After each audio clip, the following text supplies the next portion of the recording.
Hey everybody, Star 6 Wars 1 here, and welcome to part 5 of the characters section of Persona 3 vs 11 Eyes.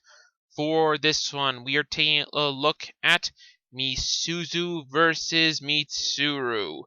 Now, before I begin, once again, let's just go into the voice actors, or actresses in this case. For this one, we have Tara Palant as Mitsuru Kirijo. She has voiced quite a few roles in anime, not quite as many as some of the other ones previously mentioned, but she's voiced a few, like Castor in Fate Stay Night, Tenamari from Naruto, and a few other roles I probably can't name here because I don't know them that well. Those are the two I know the best from. She's also been in several video games, animation, and live-action dubs. She's been in quite a few things. Now, here's a bit of a difference. The Seiyu is one I've heard a few times before. Yu Awakasa from 11 Eyes, who plays Misuzu. A few other notable roles that she does is she's Kaladina from Tsubasa Reservoir Chronicle. She is Ryder. She's the Japanese voice for Ryder in Fate Stay Night. Pretty much every single Fate Stay Night thing out there, or at least that incarnation of Ryder. And she is also Ikoto Usabaki from School Rumble. Now, this is the one time I'll probably mention the Seiyu in more heavy depth, and I do apologize for that. It's just kind of how things go. So, with those out of the way, Mitsuru versus Misuzu. Okay, these two are part of the reason I've wanted to do this in the first place. These two are alarmingly similar in the fact that their physicals similar, personalities are similar, hell, probably some parts of their backstories are similar. Yeah, this is going to be a very, very big one. Okay. First up, I'm going to go with similarities between both of them. Both of them, as you probably have seen, have red hair. And yes, I have to point this out. So, yeah. There's that. Both of them are around the same age range. I'm not exactly sure the age of Misuzu, but I know at the time of Persona 3, good old Mitsuru was 17. She would grow older in Persona 3 FES. But that's a different rant for a different time. Both of their families are important in the stories of their respective ones. Misuzu's family are a bunch of samurai, ninjas, people, and one of them ends up being one of the Black Knights, although we're not sure the full-blown relation between the two.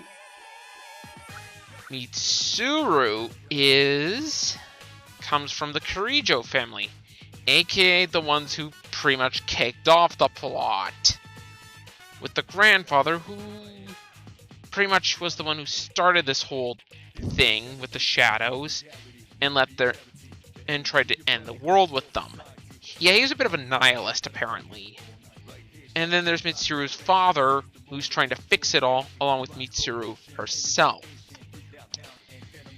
Yeah, or as I like to call it, one big screwed up family. Oh boy. Both wield katanas.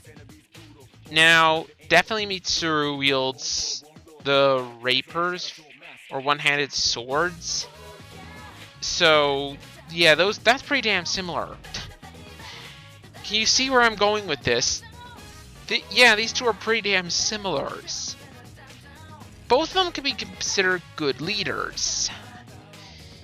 And let me point it out this way. Yes, they are pretty damn good leaders. Yeah.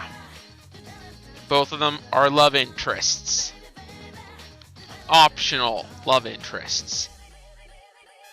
And yes, a lot of people either favor Mitsuru or Yukari as the favorite for the protagonist of Persona 3 to go with, and Misuzu is pretty much the most popular one with Kakeru, for pretty good reason. Both of them are, in a way, orphans. Now, for Misuzu, this is more towards the anime. She had to leave her family because she apparently killed her father. Then again, I was never exactly clear on it. The visual novel explains, well, she definitely injured her father's still alive. Not the case with the anime. He's dead. So she's pretty much been orphaned. Mitsuru, no mention of a mother, though it can be assumed that she's gone, saying that her father is alone. And after his death, later in the story, we'll get to that in a minute, that she becomes the head of the Kirijo group. I'm assuming there's no mother, but then again, never fully clear. Both go through some heroic blue screen of death moments in their respective story. And due to people they trusted. Misuzu's idol from her family turns out to be one of the Black Knights. Yeah, that's kind of harsh, and she loses her resolve. Mitsuru's is a little more complicated. The entire C's group was formed by a man named Ikusuke. I won't go too much into him because, well, I'm going to cover him in villains. And that in itself is, once again, a major spoiler. But, yeah, he pretty much kills Mitsuru's father, and she does not take it well. Yeah. Both lose friends. And multiple times. Kakeru, in the episode 11 of the anime, Misuzu loses Kakeru, and Takahisa, and Yukiko. Mitsuru loses her father, the protagonist, and Shinjiro. Yeah, can you tell these games are kind of depressing? These things are kind of depressing. Oh, God. And both of them lose their love interests, though for Mitsuru it's kind of permanent. Yeah, like I said here, the similarities are alarming. The only real big notable difference is Mitsuru actually, her father dies, and it's not her fault. It's the fault of someone she trusted. Everyone trusted.